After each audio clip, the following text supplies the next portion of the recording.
샬롬 반갑습니다. 기쁨의 50일 기간 5월 13일 월요일 새벽 하나님께 올려드립니다.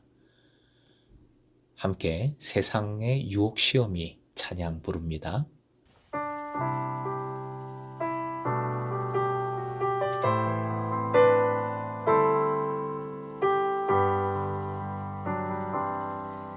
세상의 유혹 시험이 내게 몰려올 때에 나의 힘으론 그것들 모두 이길 수 없네. 거대한 폭풍 가운데 위축된 나의 영혼 어찌할 바를 몰라 헤매이고 있을 때 주를 찬양 손을 들고 찬양 전쟁은 나에게 속한 것 아니니 주를 찬양 손을 들고 찬양 전쟁은 하나님께 속한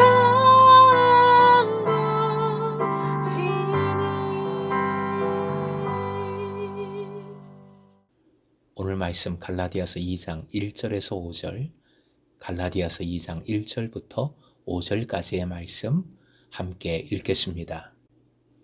14년 후에 내가 바나바와 함께 디도를 데리고 다시 예루살렘에 올라갔나니 계시를 따라 올라가 내가 이방 가운데서 전파하는 복음을 그들에게 제시하되 유력한 자들에게 사사로이 한 것은 내가 다름질하는 것이나 다름질한 것이 헛되지 않게 하려 함이라. 그러나 나와 함께 있는 헬라인 디도까지도 억지로 할례를 받게 하지 아니하였으니 이는 가만히 들어온 거짓 형제들 때문이라.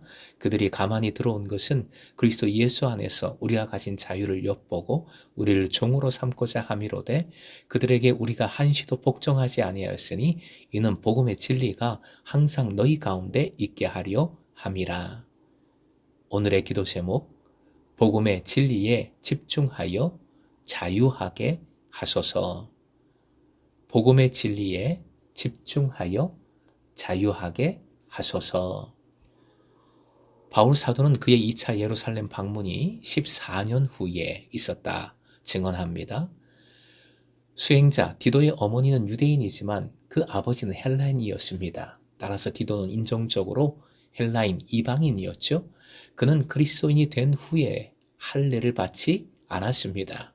바울 사도가 이 디도를 수행원으로 데리고 간 것은 예루살렘의 원사도들 앞에서 복음의 핵심, 문제의 핵심을 정면으로 돌파하겠다는 강한 의지의 표현입니다. 2절 바울 사도는 그가 예루살렘에 올라가게 된 이유를 밝힙니다. 그것은 계시를 따라 올라간 것입니다.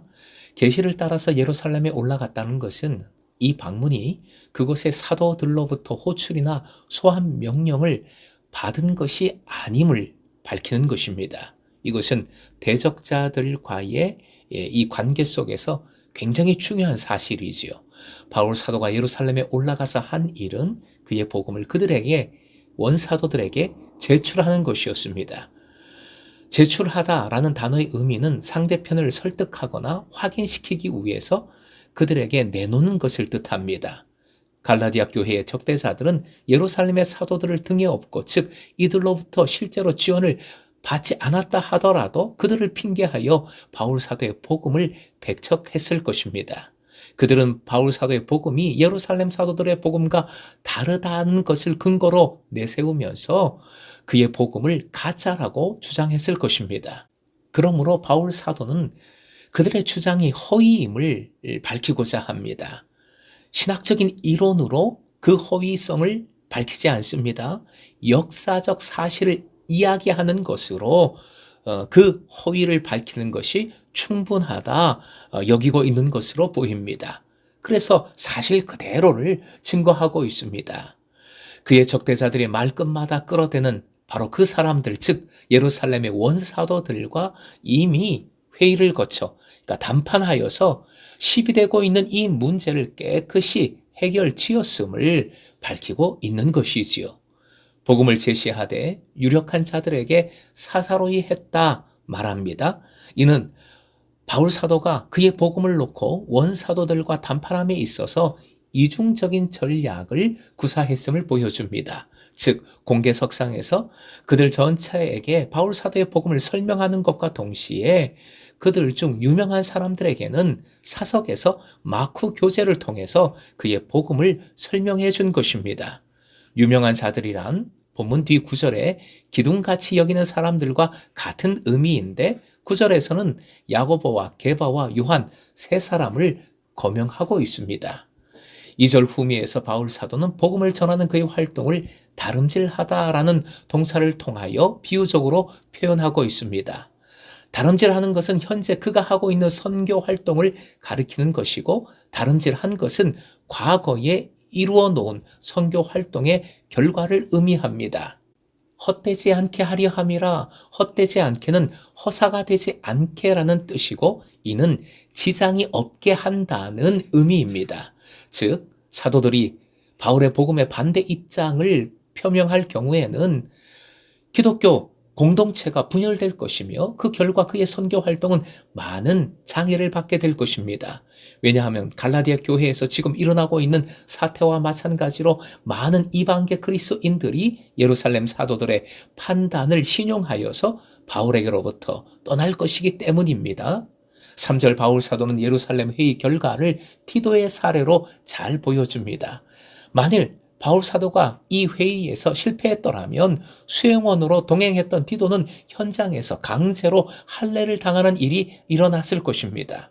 하지만 바울은 성공했기 때문에 인정받았기 때문에 디도는 할례를 강요당하지 않았던 것입니다. 4절 거짓 형제들이라 함은 그들이 겉으로는 그리스도인인 것처럼 보이지만 실제로는 그리스도인이 아니라는 뜻입니다. 바울은 거짓 형제들이라는 이름을 붙임으로써 그들에게 그리스도인으로서의 자격을 원천적으로 봉쇄하고 있습니다. 바울 사도는 그들의 그릇된 동기를 폭로합니다. 그들은 그리스도 교회 공동체 안에 가만히 들어온 자들, 즉 몰래 숨어 들어온 자들입니다. 그 이유는 그리스도인들, 특히 이방인 그리스도인들의 자유를 정탐하기 위함입니다. 자유를 엿본다는 것은 그것을 파괴하거나 박탈하려는데 목적이 있습니다. 5절에서 우리는 바울과 그 일행을 뜻하고 그들은 거짓 그리스도인들, 거짓 형제들입니다. 바울은 이 거짓 형제들을 처음부터 끝까지 공격과 배척의 대상으로 대하고 있습니다. 한시도 복종하지 않았다는 것은 잠시도 양보하지 않았다는 뜻인데 그들이 이방계 그리스도인들에게 할례를 강요하는 주장을 펼치기 시작한 첫 순간부터 그들의 요구에 단 한순간도 굴복하지 않았다는 의미입니다. 그러했던 이유는 복음의 진리가 이방계 그리스도인들에게 항상 있게 하기 위함입니다. 복음의 진리는 복음을 통해서 누리는 구원의 현실이고 이 본문의 문맥에서는 예수 그리스도 안에서 누리는 그리스도인의 자유가 구체적으로 복음의 진리인 것이지요. 사랑하는 예배자 여러분, 본문은 갈라디아 교회의 대적자들의 거짓을 폭로하는 내용입니다. 예루살렘 2차 회의를 통하여 디도를 통하여 대적자들의 주장이 허위임을 밝히고 있습니다. 그들의 목적이 복음이 아님을 드러내고 있습니다. 초점은 역시 복음에 있습니다. 5절 끝의 표현 화면 보시고 함께 읽겠습니다. 복음의 진리가 항상 너희 가운데 있게 하려 함이라. 이는 구체적으로 유대적인 율법, 즉 할례 강요로부터의 자유를 뜻하고 있습니다. 보다 근원적으로 적용하면 은혜를 통하여 누리는 자유함입니다. 지금의 우리 신앙에도 알게 모르게 잘못된 속박들이 많습니다. 할례와 같은 것들이 있는 것이지요. 그런 것들은 절대 복음의 진리와 상관이 없습니다. 비본질적인 것이 본질을 대체하려고 할 때 교회는 그 정체성을 상실한다는 것을 우리는 항상 깨어 기억해야 하겠습니다.